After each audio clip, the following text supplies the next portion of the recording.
Selamat malam. Identitas jasad perempuan terbungkus koper merah di lokasi pembuangan sampah di Ngawi, Jawa Timur akhirnya terkuak. Tubuh korban juga sudah dimutilasi dan hanya tersisa tubuh dan tangannya saja. Saya Diana Valencia, inilah Redaksi Malam selengkapnya. Warga di Cianjur, Jawa Barat dibikin geger oleh babi hutan yang masuk ke komplek perumahan hingga masuk ke rumah warga. Warga berlarian karena takut diserang babi hutan tersebut. Dan informasi ini akan kami rangkum dengan peristiwa lainnya dalam Kilas Peristiwa. Terdakwa berinisial Iwas alias Agus Sifabel menjalani sidang kedua kasus dugaan pelecehan seksual terhadap belasan perempuan di Pengadilan Negeri Mataram.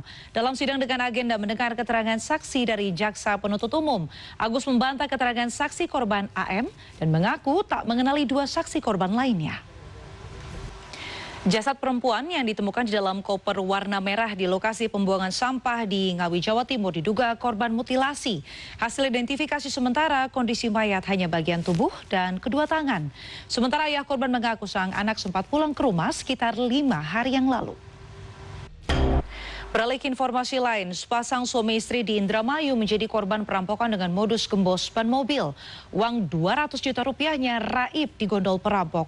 Sementara itu pria yang menodongkan pistol ke petugas SPBU di res area Tol Jagorawi akhirnya ditangkap. Senpi yang ditodongkan itu ternyata hanya pistol mainan. Dan berikut kilas kriminal.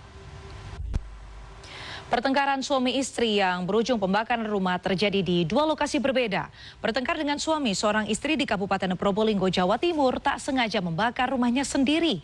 Akibatnya pasangan suami istri itu mengalami luka bakar hingga harus dilarikan ke puskesmas terdekat. Sementara itu di Tasikmalaya, Jawa Barat, kesal ditagih uang sewa. Seorang pria nekat membakar rumah milik istrinya.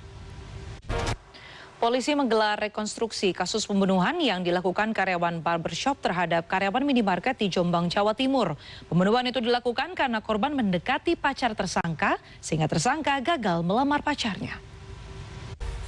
Pagar laut misterius sepanjang 30 km di pesisir Kabupaten Tangerang, Banten yang ternyata memiliki sertifikat tanah mencengangkan banyak pihak. Pertanyaannya, siapa sebenarnya pemilik dua perusahaan yang menguasai ratusan sertifikat tanah itu? Tim CNN Indonesia pun mencoba menelusuri alamat dua perusahaan tersebut dan hasilnya sangat mencengangkan. Dan berikut segmen ulas kasus. Rusia meluncurkan rentetan pesawat tak berawak dalam serangan ke Ukraina pada Jumat. Serangan ini pun menewaskan 3 warga sipil dan merusak bangunan-bangunan perumahan dan juga komersial. Di negara lain, serangan bom mobil menewaskan seorang warga sipil dan menyebabkan 7 orang terluka di Suriah. Dan informasi International Minute ini akan sekaligus menutup redaksi malam hari ini. Saya Diana Valencia pamit undur diri. Terima kasih atas kebersamaan Anda. Selamat berakhir pekan dan sampai jumpa.